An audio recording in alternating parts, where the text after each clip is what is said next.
नमस्कार, मी डॉक्टर विजय कस्सा, लॅप्रोस्कोपी आणि लेझर तज्ज्ञ. तर मित्रहो, आपल्या या वाढत्या उन्हाळ्यात सगळ्यांना जाणवणारी आणि भेडसावणारी आजार म्हणजे मूळव्याध.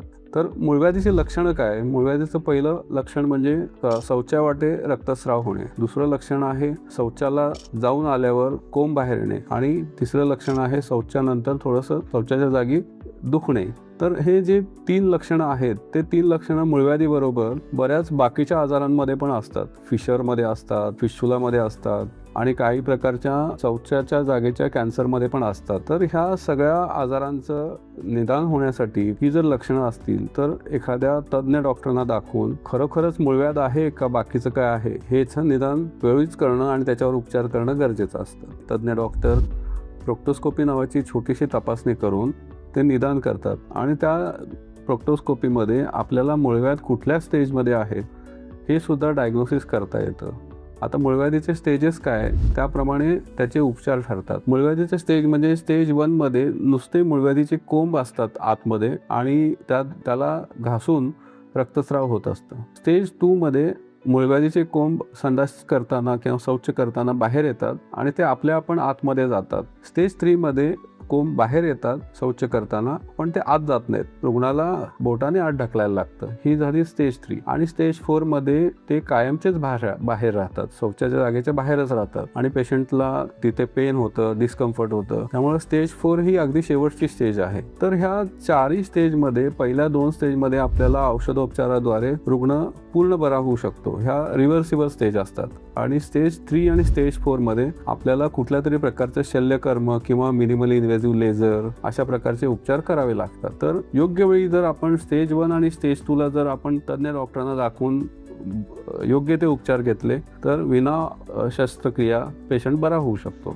मूळव्याधीचे उपचारांचा विचार करताना 2 प्रकारचे उपचार आपल्याला करता येतात. एक आहे औषधोपचार आणि दुसरे आहे सर्जिकल ट्रीटमेंट म्हणजे शल्यक्रिया. औषधोपचारामध्ये सगळ्यात महत्त्वाचा पार्ट असतो जीवनशैलीमध्ये बदल, ज्याला आपण लाईफस्टाईल मॉडिफिकेशन म्हणतो. त्या लाईफस्टाईल मॉडिफिकेशनमध्ये योग्य आहार, भरपूर प्रमाणात पाणी किंवा लिक्विड्स घेणे जसं काही ताक, लिंबू सरबत इत्यादी पदार्थ भरपूर घेणे, नियमित व्यायाम करणे आणि काही पदार्थ जसे की अतिसेवन, चहा कॉफीचं अतिसेवन, अल्कोहोलचं अतिसेवन किंवा तळलेले मैद्याचे पदार्थ, फास्ट फूड याचं अतिसेवन टाळणे, हे सगळं लाईफस्टाईल मॉडिफिकेशन करणं गरजेचं असतं. त्याच्याबरोबर काही औषधोपचार दिले जातात जेणेकरून ते रक्तस्राव थांबावा आणि शौचाला स्मूथली व्हावं. यासाठी औषधोपचार केल्यावर बऱ्याच लोकांमध्ये मूळव्याधीचा त्रास कमी होतो.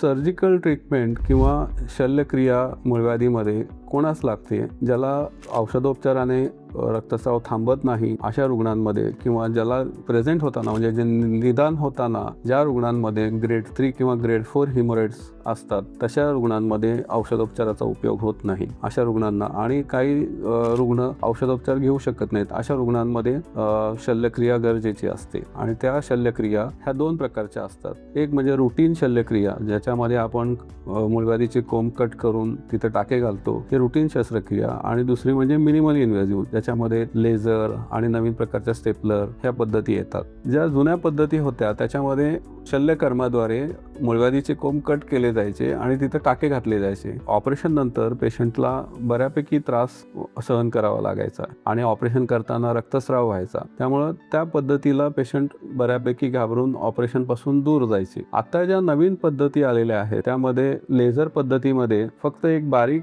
छिद्राद्वारे लेझरचा प्रोब आत घातला जातो आणि मूळव्याधीचा कोंब जिथं त्याचं रूट असतं तिथं ती लेझर एनर्जी दिली जाते आणि ती लेझर एनर्जी एकदम प्रिसाईज पद्धतीने दिली जाते. त्यामुळे तिथं आजूबाजूला कुठंच डॅमेज किंवा इजा होत नाही आणि रुग्णाला कमीत कमी रक्तस्राव आणि कमीत कमी पेन्समध्ये पेशंट रिकवर होतो. अगदी पेशंट दुसऱ्या दिवशी उठून चालायला लागतो आणि आठवड्याभरात त्याची रेग्युलर कामं करायला लागतो. तरी आपल्याला किंवा आपल्या जवळच्या व्यक्तीला कोणाला मूळव्याधी संबंधित लक्षणं असतील आणि आपल्याला जर मूळव्याधी संबंधित काही शंका, प्रश्न असतील तर आपण खाली दिलेल्या नंबरवर कॉन्टॅक्ट करू शकताय किंवा विन्स हॉस्पिटल येथे येऊन आपल्या शंकांचं निरसन करून ट्रीटमेंट घेऊ शकताय. धन्यवाद.